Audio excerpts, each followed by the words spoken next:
কেন্দ্রের যে ক্যান্ডিডেট তার নাম হলো তপন। এখানে শিবনাথের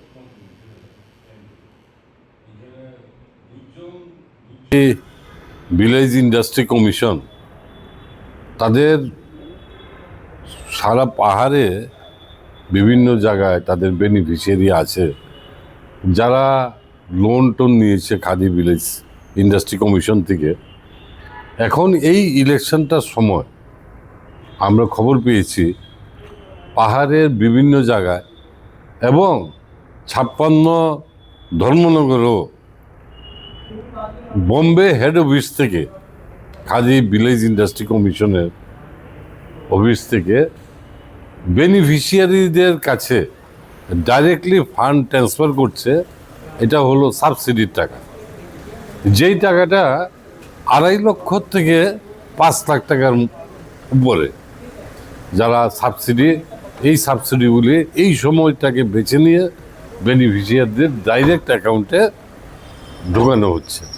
তো এটা আমরা নির্বাচন কমিশনের গোচরে নিয়েছি এবং এটা বলেছি যে ইলেকশনের যে আচরণবিধি এবং একটা গুড গভর্নেন্স এই সময় এটা চলতে পারে না ইলেকশনের সময়।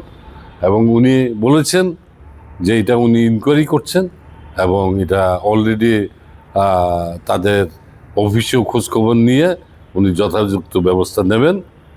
আর 2 নম্বর কথা হলো ইলেকশনটা এখন পর্যন্ত সারা রাজ্যে যে ইলেকশনটা হচ্ছে এডিসি নির্বাচনে, আমরা বলেছি যে আমরা কোনো দলের পক্ষ থেকে না, আমরা